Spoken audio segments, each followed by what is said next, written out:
That's the cool thing about photographs is that it's about emotions. Yeah. I mean, both when you shoot and when you see them. I mean, and if you have something that is genuine, something that genuinely captures the emotions of the person you're photographing, that transmits through the image to the person viewing it. Mr. Carrick. What's up, brother? Here and present, man, I'm in FXV digital design, and this is freaking awesome. It's a long time coming, dude. I know. How many of these have you done? This is number 64, 65. What, don't you like me anymore? No, I love you. I love you, man. You wouldn't invite me? It's like, you think I got nothing to say? Well, see, you've been off on your own journey of greatness. I have. And I was there last week. You were? There with Will, our new designer, Will, getting his headshot so he looks all awesome, so it matches our brand. And yeah, dude, it's crazy when you meet someone and they take great photos and you think to yourself they're a great photographer, and then you see them again like a year later. Wow, I didn't think you could get better, but you got better. And then now, because we're going on what, like 5 years, knowing each other. Yeah, those shots yesterday were just, or the last week were insane, and I just really enjoyed listening to you speak about photos and taking the photos, and you talking about your subjects. And I really enjoyed watching the photos you took of Will, though. That one shot where I was like, I don't care what he says, I really want that one, like just for posterity, or Yeah, I wish I'd had my little video going when you said that. I would have posted that on social media. I would have been like, please post it, man, because it's weird, because a lot of people can take photos. I mean, anybody can take photos. Technically, anyone can take a photo, and iPhones make it a little easier for you to take a good photo. Oh, let me stop you right there for 1 second. I was going to insult you, but okay. No, you can come back and insult me. That'd be fine. Anybody can make an exposure. Not everyone can make a photo. Oh, there it is. There it is. You get that snippet? Write that down. Want me to? Yeah, anybody can take a video, but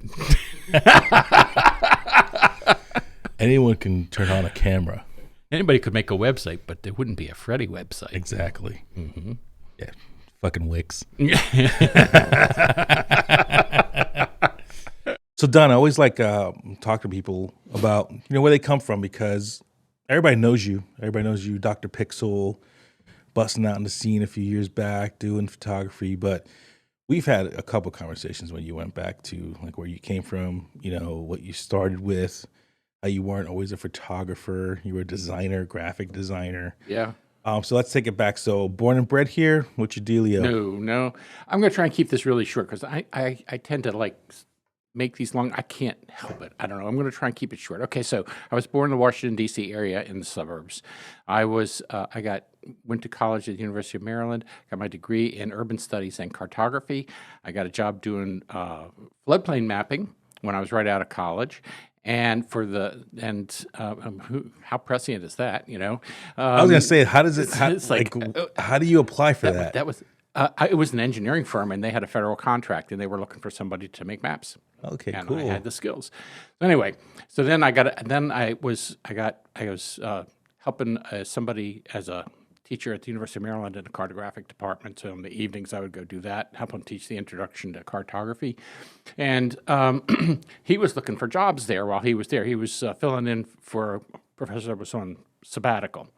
And he interviewed at National Geographic. He says, they didn't have anything for me, but they are looking for somebody that you could maybe here's a guy you could talk to. So I called a guy, and I said, hey, this guy gave me your name, and he said you were looking for somebody, and he said, oh, I'm not the guy to talk to. He was the head of the cartographic unit. He says, I'm not the guy to talk to about that. You should call personnel. So I called personnel and said, oh, the head of cartographic said I should talk to you about this position.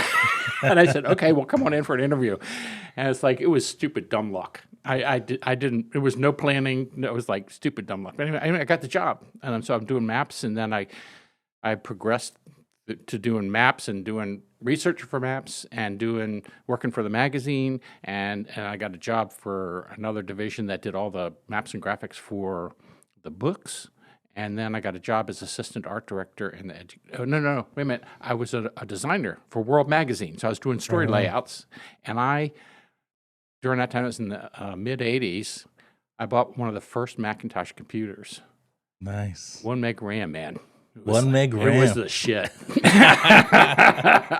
I was flopping discs in and out. It was man. dynamite. Anyway, so I'm figuring out how to use it and to do freelance because we had a son and decided that Karen could not go back to work and leave this little baby with somebody else. And so we were figuring out a way to do that. So freelance graphic art was the way to go. Yeah. And so it was like at the very beginning, it was like PageMaker. Remember? PageMaker. I remember PageMaker. Yeah, Aldous PageMaker. And then anyway, so I'm figuring out I'm getting up like early in the morning, figuring out how to use it, then going to work, and then coming home and doing freelance work. And I ended up talking them in at the World Magazine to getting Macintosh computers to start doing layout because we were cutting and pasting galleys and Xeroxes of black and white pictures and putting them into boxes. And then they were photographing the layouts and then stripping the pictures in. And it was like a whole thing. And then I'm going, could be way easier. And so that was kind of cool. And then there was another division, the Educational Media Division. They did stuff for schools. Like, remember the film strips? Oh, yeah. They did all that stuff, but they were like transitioning to all this digital stuff, and they wanted somebody to help them with the Macintosh. And so I was the assistant art director there. I did a bunch of stuff for them, which was kind of cool. And I couldn't stand it anymore. I'd been there for 17 years. But I had managed to transition from doing cartography to graphic design, which I felt was much more portable. Mm-hmm. And then I got a job here at Baldwin Hardware. I got let go from that. Guy was a jerk.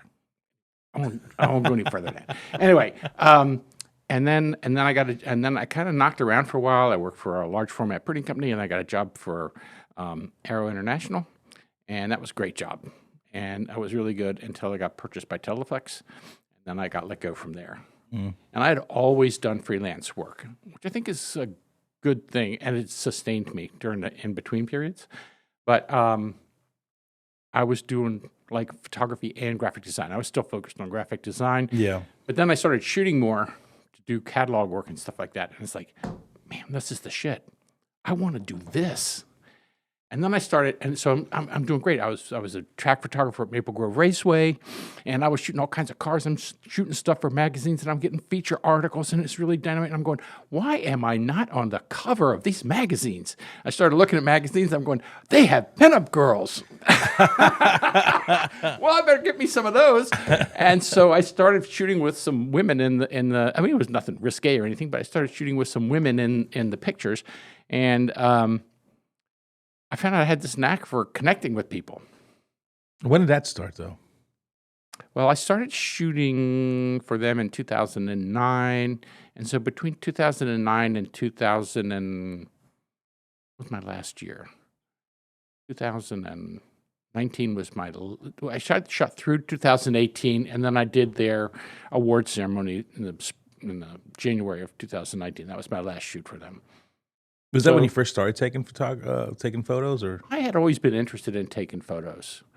And I have to say, there was a moment when my son was small. It was his first birthday, I think.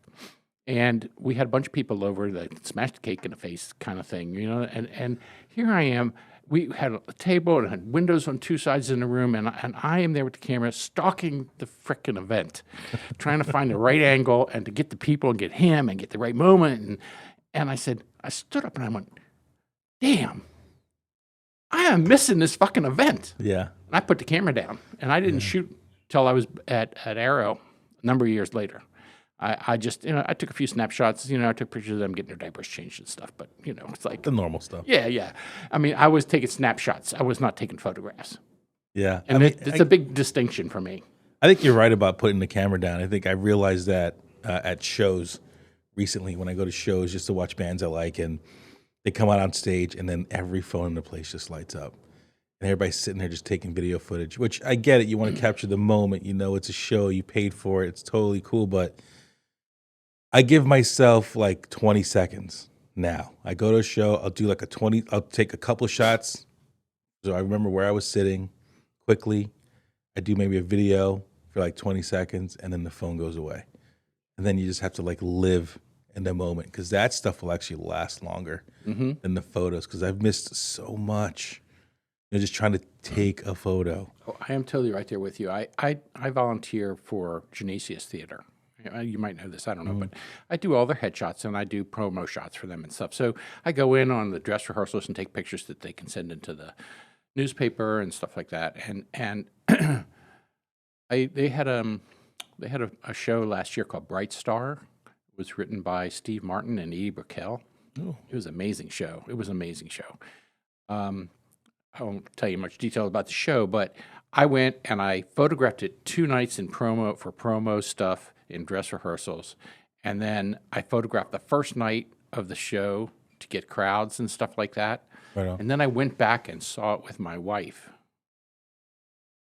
and it was so emotional. I cried because the experience of seeing it and just sitting and watching it was totally different than me when I'm working. And taking the pictures. And so, I mean, I totally get it. Yeah, I was at a show a few days ago, or I don't, whatever. I'm forgetting things now, like that happened yesterday. When you get to be my age. Right, but it was so cool because it was one of those instances where they weren't the headliner, but they were like maybe fourth to last. And it was a band I always wanted to see growing up. I was listening to this band in like 92, 93. And it was like, oh my God, this band's coming to Reading, Pennsylvania, to Reverb. And the other bands that were headlining, I've seen them a million times already. I told my wife, I was like, hey, babe, can you just drop me off in front of Reverb at 7:30 and come back by 8:05? And that's how old I am now. But it was so cool, though, because she drops me off. I almost didn't go because I was like, forget it. You know, it's like, nah, Fred, you really should go, man. You walk into the place, literally 3 minutes after I get there, they hit the stage. And you forget about everything for half an hour, you know, and you're just engulfed in like them just taking the stage and rocking hard. Now, it was a hardcore show, so you're like, I kind of in the back now these days. I don't want to get destroyed. But it was so cool to just watch them play, and they still got some gumption to them. You know, they're still rocking, and you fall in love. And what's crazy is that I'm watching this band. And kind of like yours, in your way, like you cried watching that play. No, I didn't cry watching the band, but I did get emotional in the sense of like, you know, when I first heard these songs, I was in high school and I was in a band with like my best friends, and we were dreaming of doing this one day. And like, even though these guys are like 50 now, in their 50s, yeah, they're still living that dream. Like, they're not huge, they're not making millions of dollars. They're doing this for love. Yeah, and you're just like, I can see the love, and I'm like, what I would do to just step on stage for like one more time with my buddies. Yeah. You know, and I like that it brings you back to those places. Yeah, yeah. I mean, you have to be in the moment. You know? In the moment, for sure. I mean, I've been thinking a lot about.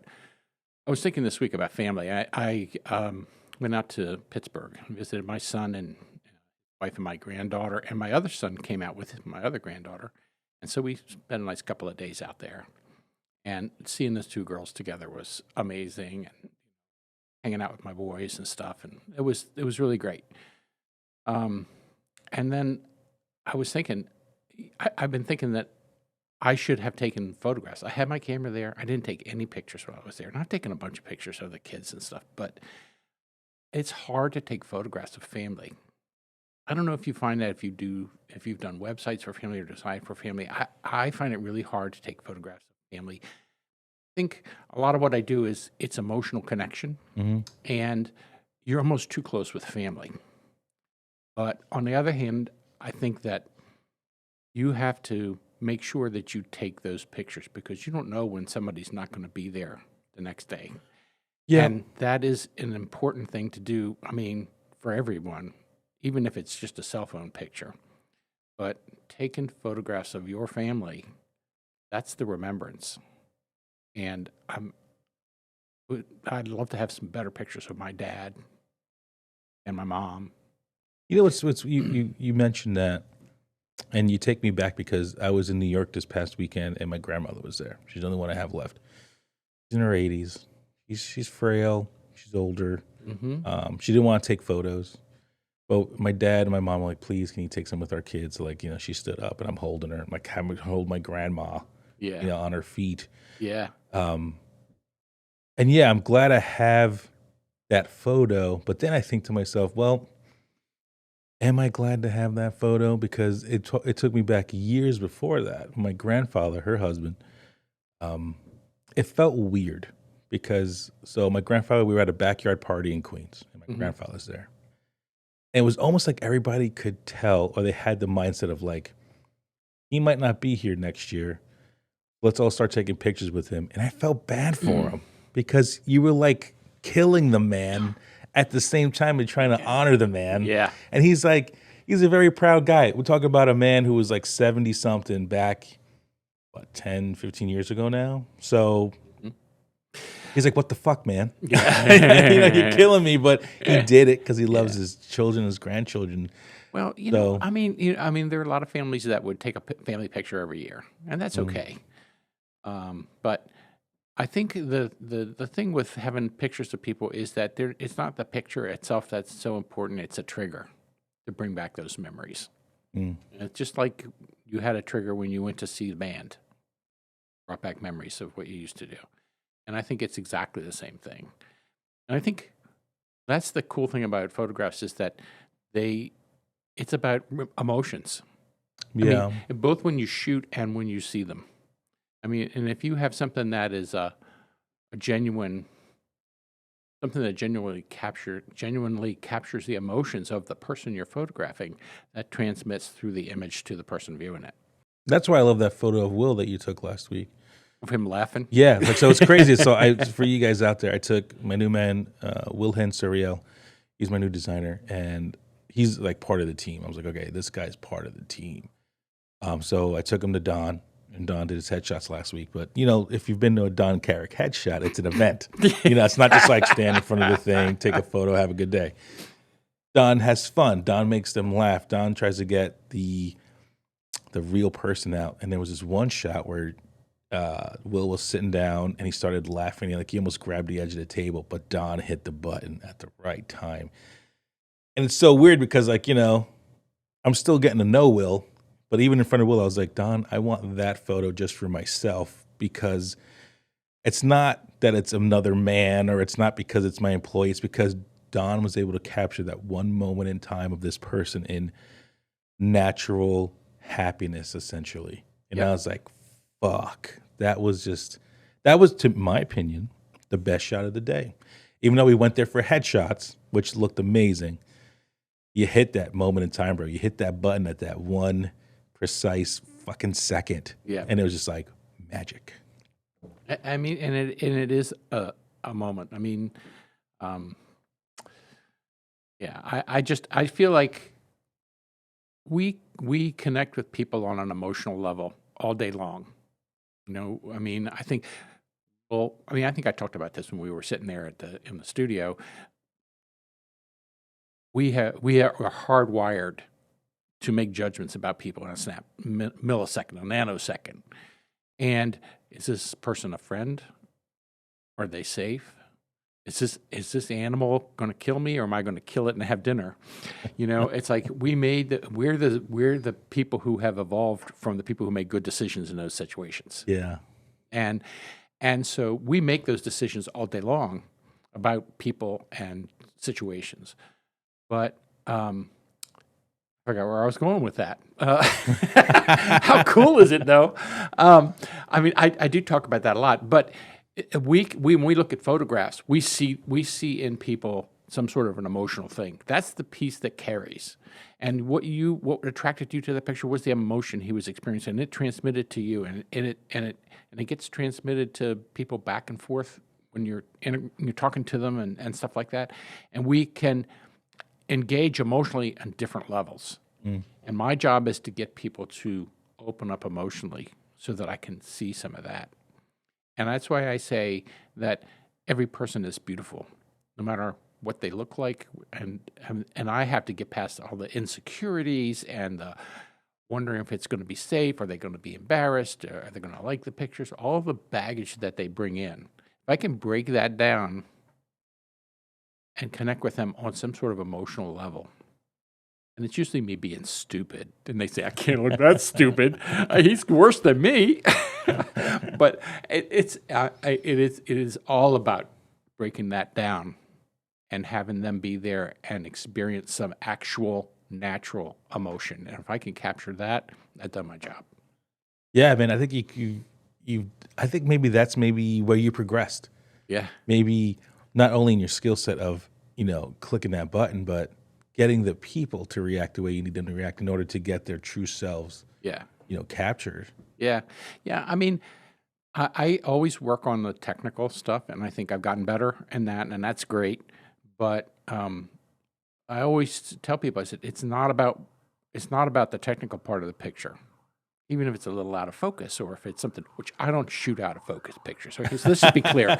But it's always about the emotion. Yeah. And most of those things, when you read them on a person's face, it's fleeting. It's like a snap second, and you have to be not only lucky but just persistent to try and get that. And that's what I try and do. Yeah, because we were there for maybe a little less than an hour. Some people are easier than others. Right, but the point being is that we were there for almost an hour, but we left with 4 photos, 4 shots. But like that's the thing, like yeah, you have to take a million shots for a reason. You have to just like see what happens and when you capture it and what this happens here and what happens there and the amount of like even turn. It's funny how like I was watching your process and I've seen it a few times now, but again now it's just really just paying attention to the moment of what's going on. You see like even just changing position of the head and like how even then the emotion is different. Well, and that's the technical part, the Yeah. positioning and stuff, and it helps people to look good and like it make. I mean, I tell them how to look thinner. I tell them how to accentuate their jawline and look confident and all those kind of things. But that is totally separate from the emotional piece. And the capturing the camera and the lights and all that stuff is important, but it's not the thing that sells the picture. That emotional moment. And it's like we connect with people on different levels emotionally. I mean, I feel like I'm pretty connected to you, but I don't know your life history and stuff. It's not like being in a family. That's a tight bond, emotional bond. But we meet people at networking events, and we might connect with them, and we'll have a feeling about them. But there is no real emotional connection until you get to know that person better. You have better interaction. Yeah, for sure. And so I try and create a safe place where people can be. I don't want to say emotionally vulnerable, but emotionally open maybe would be better. What do you do when it's rough, dude? Like, what do you do when you're sitting there and you're just I've like, had some tough ones. I usually act more stupid. I act more outrageous. I mean, really, it's about getting them to forget they're standing in front of a camera. I mean, fact is, people aren't comfortable being in front of a camera. It's not a natural place to be. They're worried about how big their nose is and whether their freckles are going to show up, or they have a big zit on them, or a cold sore, or whatever it is. Or they feel insecure about their weight, their height, their hair color, their teeth, their whatever. I got people who won't smile. They keep their lips together. And it's like, just smile for heaven's sakes, And it's like, maybe I shouldn't pound on the table. Sorry about that. it's all good. Yeah, but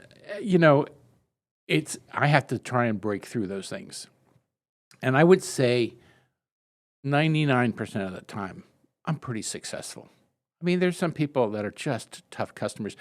I mean, they're going to walk out of there with the best quality headshot they've ever had, Sure. but it may not have that emotional winner badge. You know what I mean? If they just won't let me in. And I kind of think of it as a gift that I get from people. I mean, I think what I got from Will was a gift. I can see that. And for me, I'm honored to be able to do that. And you can tell that you're honored because the proof is in the pudding. Yeah. By what you've given us. Yeah.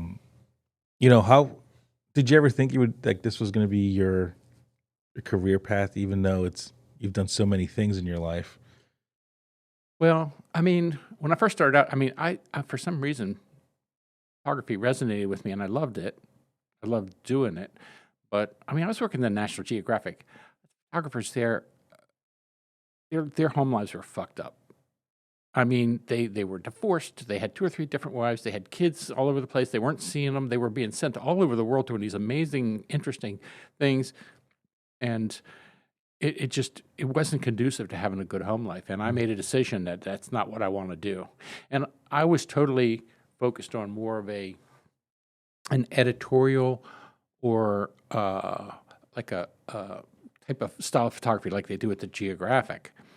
And I wasn't thinking about, oh, I don't want to do commercial photography. Oh, I don't want to do portrait photography. And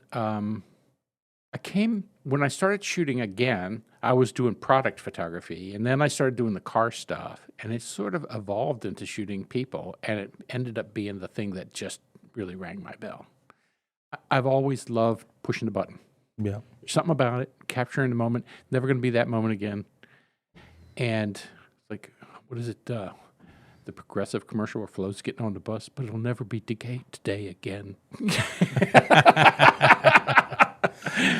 So those are the stupidest commercials. Anyway. I know, they try so hard. Yeah. But, it's like there's never going to be another moment like that. And I tell people, I said, okay, for those on our radio dial, I'm waving my hand in front of my face. We have no idea what kind of operation we're running most of the time. Right. And you can't tell yourself how to smile, when to smile, and have it look natural. You can't tell yourself to laugh and have it sound natural. It's kind of like trying to tell yourself a joke. You already know the punchline. It just didn't work. And so my job is to make that happen, make a genuine emotion happen. So it's cool to see, because when I met you, you were rocking and rolling out of your basement, and now you get this really cool studio space in Reading. Yeah, yeah. I mean, I wanted to be in Reading, connected to Reading. During COVID, I felt like I had a studio space in Philadelphia that I was putting together, and then COVID hit, and I didn't really finish it. There were some drawbacks to that space, which I was worried about, but I never really pushed it to the time. I mean, I just never really launched it and did it. So I'm sitting there during COVID, and I'm going, I don't want to drive down to Philly. That's a horrible drive. I mean, there's always traffic on the ones that, and it's like, I don't want to do it. I don't want, even if it's only 1 or 2 days a week. That's what I was telling myself. I would just book there maybe 1 or 2 days a week, and it would open up my market. And it's like, I said, I don't want to do that. It's just not. I'd rather have Reading become the destination for what I do. Mm-hmm. And things like what I do, whether it's video, animation, marketing, all the things that businesses need to help them sell their products and be better and achieve their goals.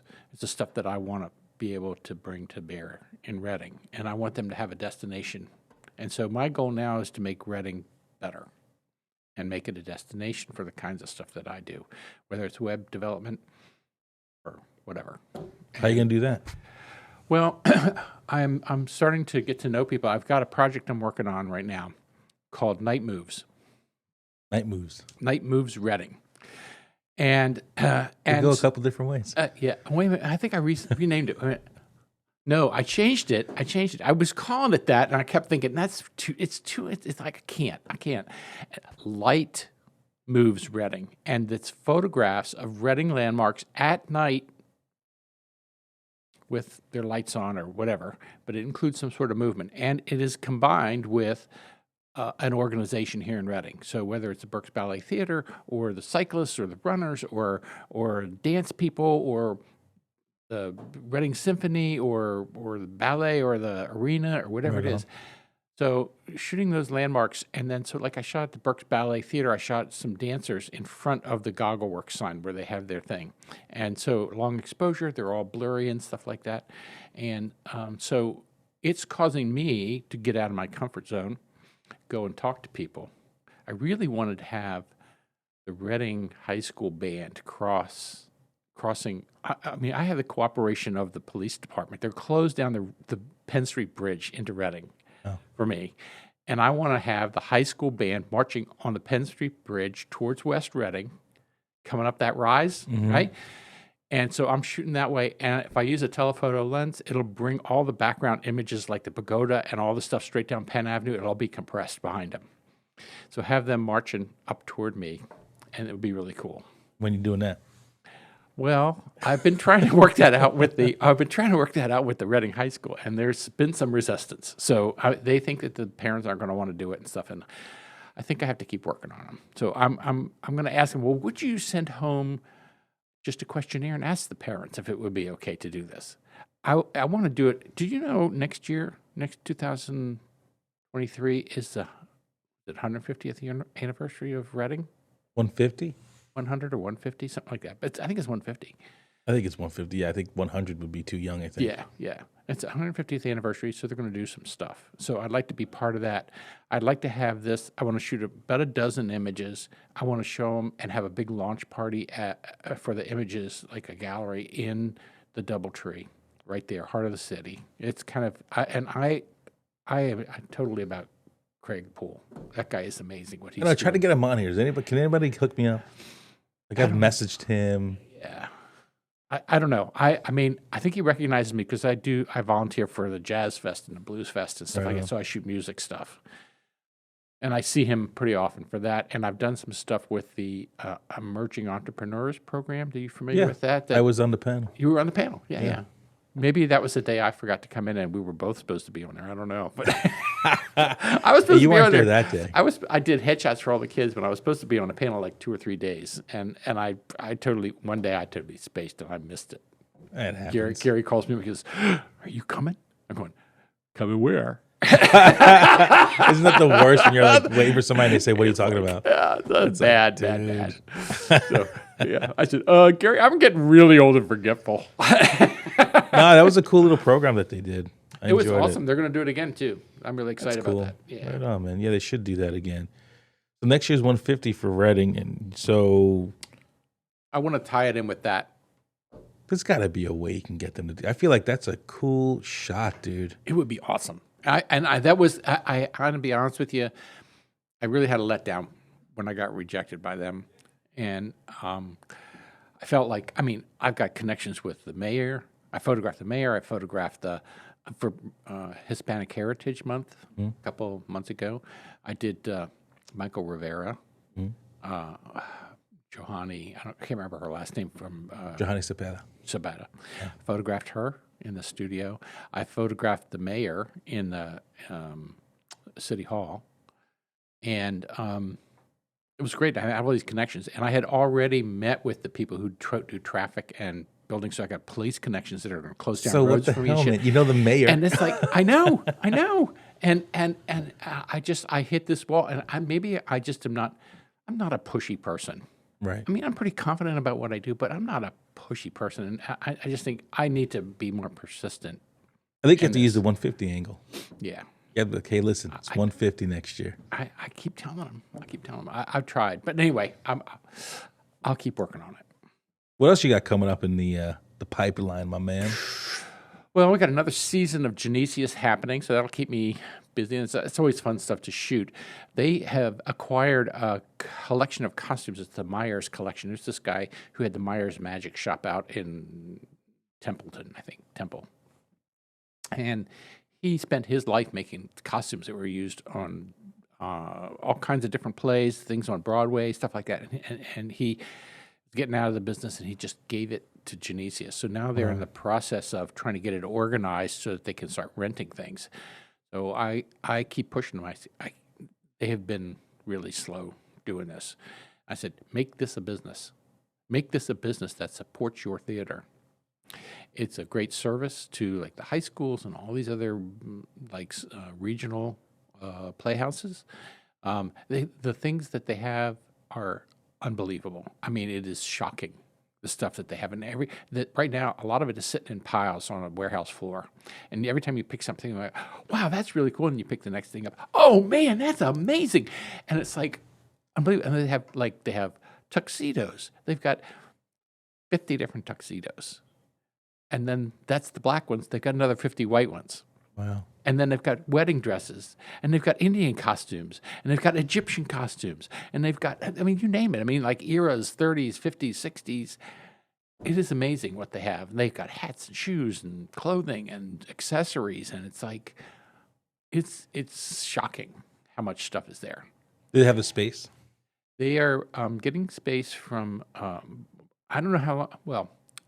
I'm not sure exactly what the arrangement is, but they have a warehouse space that they have been given by Fleet Street, which is a major sponsor of the theater.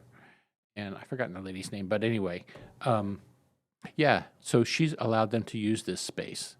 Now I don't know if there are limits on that or what the arrangement is, but she's been very kind in letting them do that, and they've been buying racks and stuff. I mean, they've got racks that are 2 stories tall. I mean, two tiers tall, and they're full on both sides, and they haven't even put a dent in the collection yet. I bet.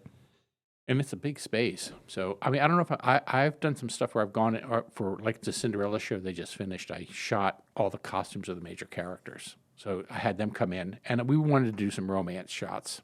I wanted to do romance shots. Let me correct myself there. But then I shot like front, back, side of each of the costumes. So I want to start to create a library for them and help them get that set up so that they can start to rent those things. Because, I mean, it's expensive to run that theater. I bet it is. And they've had problems. They've had the roof leak, which hit electricity, which caused a fire, and they had to dig up the front of the place and do electrical things and roof things. And it's like they have had big expenses. And that was over COVID. Ugh. So, I mean, they have been lucky to be able to get some assistance from people, but it's a lot. There's a lot in Reading, though. It's Like amazing. you just talk about ballet. I'm like, ballet? Yeah. They're doing. They did Nutcracker last weekend, and I was in Pittsburgh. I couldn't go see it. I really wanted to go see it, but hey, you win some, you lose some. I heard that, my man. Family wins. Always. Yeah, It has to. yeah. Don, tell them how they can find you, my brother. Well, let me see. I've got a website. It was made by FXV Digital Design, and it's freaking awesome. I'm going to update it this year. Yeah, buddy. Yeah, it's going to be really good. So I got stuff to do for that. It's studio413.net. I couldn't get the .com. Some dance studio down in North Carolina had it. I don't know. You win some, you lose some. Yeah, I know. I tried. No, it's .net. Studio413.net. That's a great place to find me. And then I'm on social media.